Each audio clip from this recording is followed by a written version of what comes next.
जय श्री कृष्ण मित्रों। कहते हैं अगर खून के रिश्ते नाराज हो जाएं तो मुलाकात सीधे जनाजों में हुआ करती है।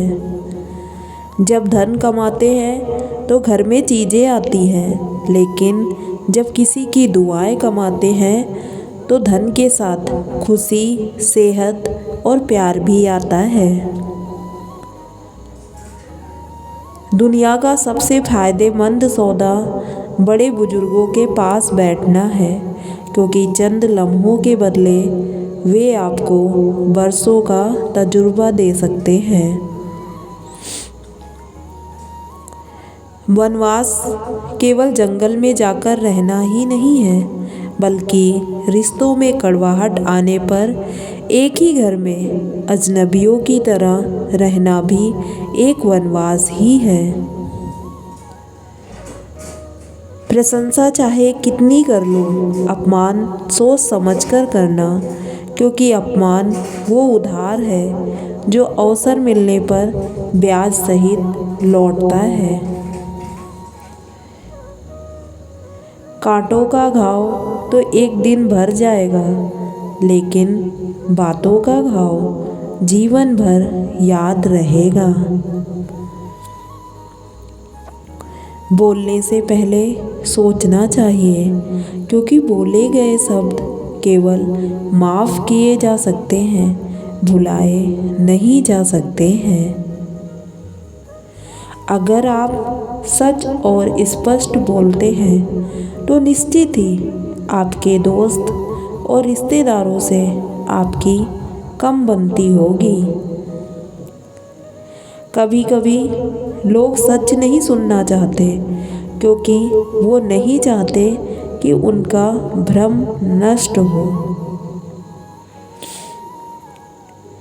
रिश्ते का मर जाना इतना तकलीफ नहीं देता जितना रिश्ते के होते हुए एहसास का मर जाना।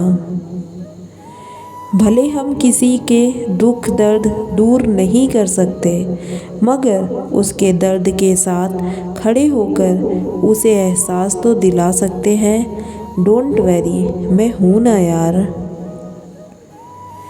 तुम नहीं थे तब भी दुनिया थी, तुम चले जाओगे तब भी दुनिया रहेगी। तुम्हारे रहने ना रहने से पृथ्वी या लोगों को कोई फर्क नहीं पड़ने वाला। इसलिए चिंताओं से मुक्त होकर वर्तमान समय में ढंग से जीना शुरू कर दो। जिस दिन तुम्हें अपना मूल्य पता लग गया, उस दिन के बाद तुम्हें किसी के द्वारा की गई निंदा या प्रशंसा से कोई फर्क नहीं पड़ेगा। अभिमान तब आता है जब हमें लगता है कि हमने कुछ किया है। सम्मान तब मिलता है जब दुनिया को लगता है कि आपने कुछ किया है। ज्ञान के बाद यदि अहंकार का जन्म हो तो ज्ञान जहर है, लेकिन ज्ञान के बाद यदि नम्रता का जन्म हो तो वह ज्ञान अमृत है।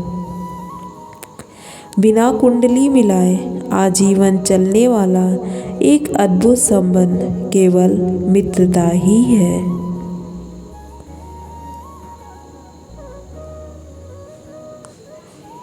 हर वो स्त्री चरण छूने योग्य है जिन्होंने श्रृंगार से पहले संघर्ष को चुना, विवाह से पहले कामयाबी को चुना, खुद को बिखरने से पहले अकेले सब संभालना सीखा। दोस्ती में ताकत है साहब, समर्थ को झुकाने की। बाकी सुदामा में कहाँ ताकत थी श्री कृष्ण से पैर धुलवाने की। शिकायत छोड़िए, शुक्रिया अदा कीजिए। आपके पास जितना है ना जाने कितनों के पास उतना भी नहीं है। अपनी ऊर्जा उन लोगों के पर मत खर्च करो जो तुम्हारी अच्छाई को समझे। कमियां ढूंढने वालों को संतुष्ट करना नामुमकिन है। अपने अंदर से अहंकार को निकालकर स्वयं को हल्का करें, क्योंकि ऊंचा वही उठता है जो हल्का होता है। वो रिश्ते अक्सर ख़त्म हो जाया करते हैं जिसमें निभाने की कोशिश सिर्फ एक तरफ से हो रही हो। इतना आसान नहीं है अपने ढंग से ज़िंदगी जीना। अपनों को ही खटकने लगते हैं जब हम अपने लिए जीने लगते हैं। आधे से ज़्यादा भारतीय डॉक्टर दवाई मरीजों की हालत बेहतर करने की बजाय दवाई कंपनियों की हालत बेहतर बनाने के लिए लिखते हैं। यदि हमारी नीयत अच्छी है और मकसद सही है तो किसी न किसी रूप में ऊपर वाला भी हमारी मदद ज़रूर करता है। सब आपके व्यवहार पर ही निर्भर करता है। आपको पल भर याद रखा जाए या जिंदगी भर। रद्दी तक तोली जाती है तराजू में बिकने से पहले। तुम्हें कोई परख रहा है तो उसमें बुरा क्या है? अगर परछाई कद से और बातें औकात से बड़ी होने लगे तो समझ लो सूरज डूबने वाला ही है। पलटकर जवाब देना बेशक गलत है, लेकिन सुनते रहो तो लोग बोलने की हदें भूल जाते हैं।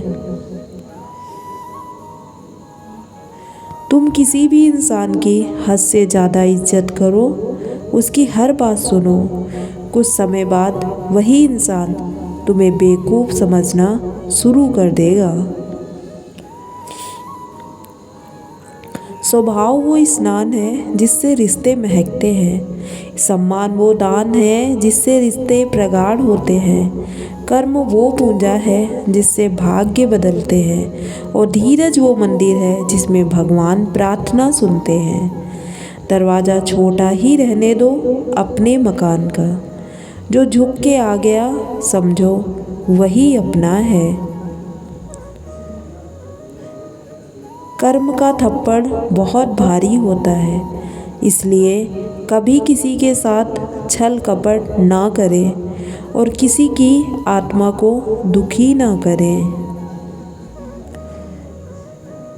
अपनी ही ज़िंदगी से नफ़रत हो जाती है जब कोई अपना बनकर अजनबी जैसा सुलूक करता है। आनंद वही है जहाँ धन मिले, आनंद वहाँ है जहाँ मन मिले।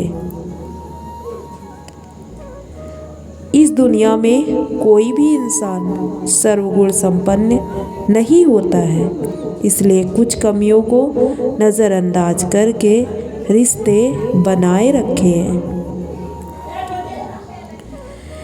नेकी करते वक्त बदले में कोई उम्मीद मत रखो पार्थ, क्योंकि अच्छाई का बदला इंसान नहीं भगवान देंगे।